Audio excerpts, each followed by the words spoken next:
सातवां अध्याय शकट भंजन और तृणावर्त उद्धार। राजा परीक्षित ने पूछा, प्रभो, सर्वशक्तिमान भगवान श्री हरि अनेकों अवतार धारण करके बहुत सी सुंदर एवं सुनने में मधुर लीलाएं करते हैं। वे सभी मेरे हृदय को बहुत प्रिय लगती हैं। उनके श्रवण मात्र से भगवत संबंधी कथा से आरुचि और विविध विषयों की तृष्णा भाग जाती है।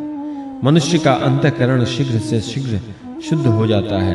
भगवान के चरणों में भक्ति और उनके भक्त जनों से प्रेम भी प्राप्त हो जाता है। यदि आप मुझे उनके श्रवण का अधिकारी समझते हैं तो भगवान की उन्हीं मनोहर लीलाओं का वर्णन कीजिए। भगवान श्री कृष्ण ने मनुष्य लोक में प्रकट होकर मनुष्य जाति के स्वभाव का अनुसरण करते हुए जो बाल लीलाएं की हैं, अवश्य ही वे अत्यंत अद्भुत हैं। इसलिए आप अब उनकी दूसरी बाल लीलाओं का भी वर्णन कीजिए। श्री सुखदेव जी कहते हैं, परीक्षित, एक बार भगवान श्री कृष्ण के करवट बदलने का अभिषेक उत्सव मनाया जा रहा था। उसी दिन उनका जन्म नक्षत्र भी था। घर में बहुत सी स्त्रियों की भीड़ लगी हुई थी। गाना बजाना हो रहा था। उन्हीं स्त्रियों के बीच में खड़ी हुई सती साध्वी यशोदा जी ने अपने पुत्र का अभिषेक किया। उस समय ब्राह्मण लोग मंत्र पढ़ कर आशीर्वाद दे रहे थे। नंद रानी यशोदा जी ने ब्राह्मणों का खूब पूजा सम्मान किया। उन्हें अन्न वस्त्र माला गाय आदि मुहमांगी वस्तुएं दी। जब यशोदा ने उन ब्राह्मणों द्वारा अस्तित्व वाचन कराकर स्वयं बालक के नहलाने आदि का कार्य संपन्न कर लिया, तब यह देखकर कि मेरे लल्ला के नेत्रों में नींद आ रही है, अपने पुत्र को धीरे से शैया पर सुला दिया। थोड़ी देर में श्याम सुंदर की आंखें खुली तो वे स्तनपान के लिए रोने लगे। उस समय मनस्विनी यशोदा जी उत्सव में आए हुए ब्रजवासियों के स्वागत सत्कार में बहुत ही तन्मय हो रही थी, इसलिए उन्हें श्री कृष्ण का रोना सुनाई नहीं पड़ा। तब श्री कृष्ण रोते रोते अपने पांव उछालने लगे। शिशु श्री कृष्ण एक छकड़े के नीचे सोए हुए थे। उनके पांव अभी लाल लाल कोपलों के समान बड़े ही कोमल और नन्हे नन्हे थे, परंतु वह नन्हा सा पांव लगते ही विशाल छकड़ा उलट गया।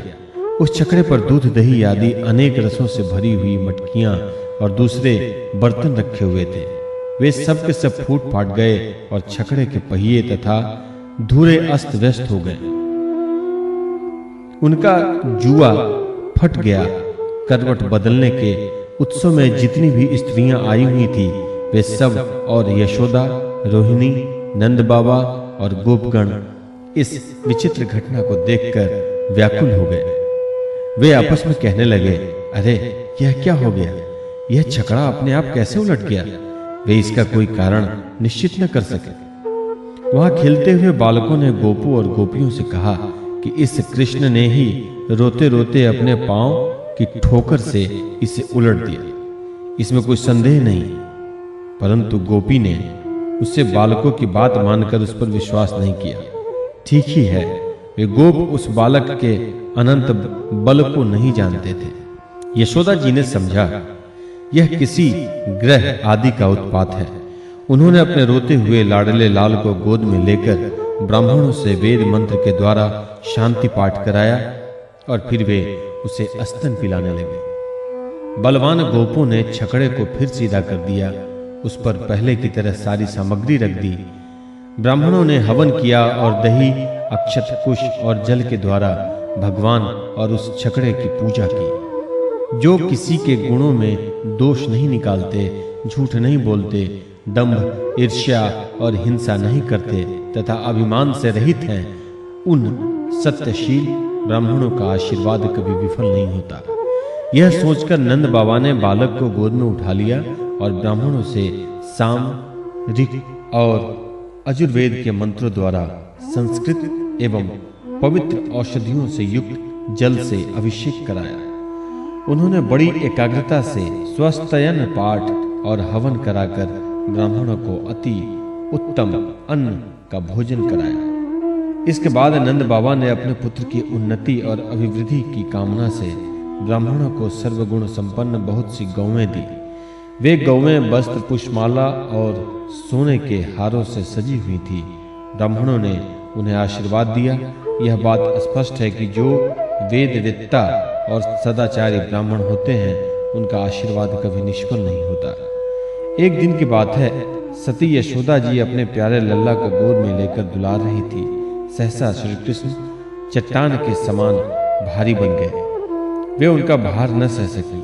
उन्होंने भार से पीड़ित होकर श्री कृष्ण को पृथ्वी पर बैठा दिया। इस नई घटना से वे अत्यंत चकित हो रही थी।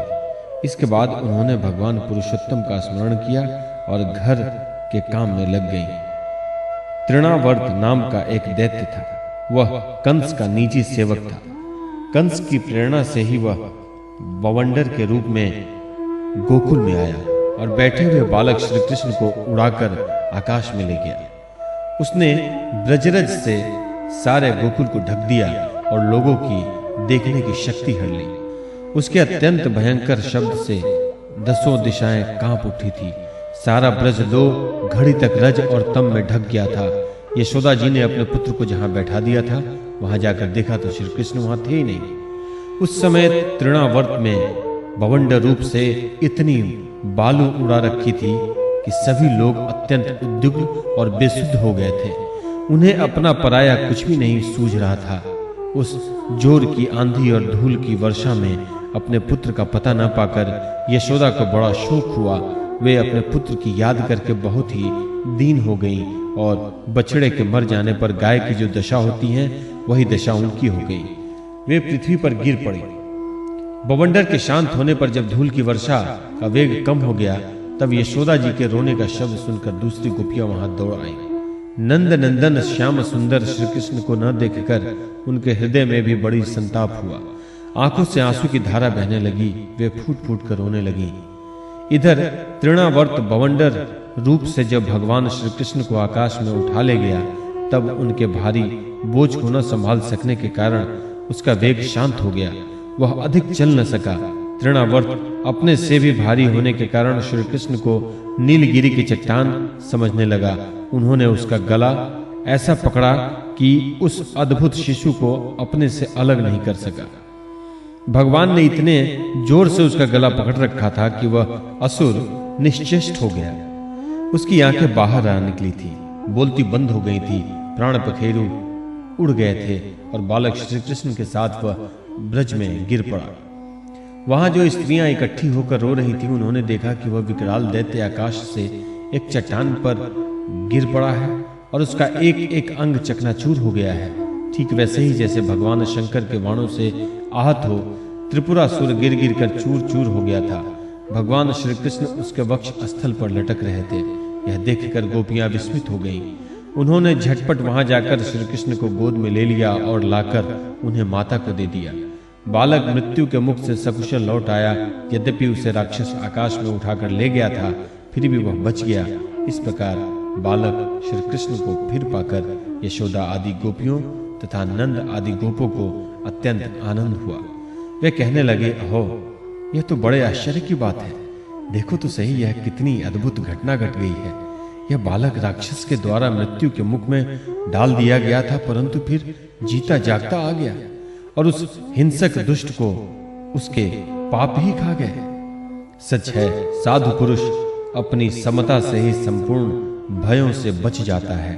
हमने ऐसा कौन सा तप भगवान की पूजा, प्याऊ, पौसला, कुआं, बावली, बाग बगीचे आदि पुर्त यज्ञ, दान अथवा जीवों की भलाई की थी जिसके फल से हमारा यह बालक मरकर भी अपने स्वजनों को सुखी करने के लिए फिर लौट आया। अवश्य ही यह बड़े सौभाग्य की बात है। जब नंद बाबा ने देखा कि महावन में बहुत सी अद्भुत घटनाएं घटित हो रही हैं तब आश्चर्यचकित होकर उन्होंने वासुदेव जी की बात का बार बार समर्थन किया।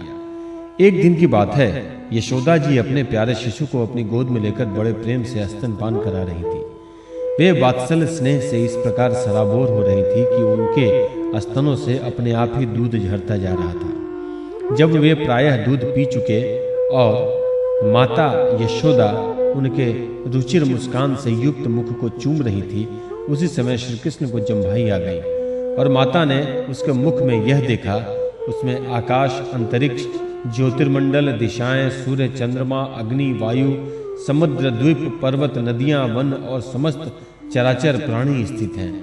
परीक्षित अपने पुत्र के मुंह में इस प्रकार सहसा सारा जगत देखकर मृग शावक नयनी यशोदा जी का सारा शरीर कांप उठा। उन्होंने अपनी बड़ी बड़ी आंखें बंद कर ली। वे अत्यंत आश्चर्यचकित हो गई।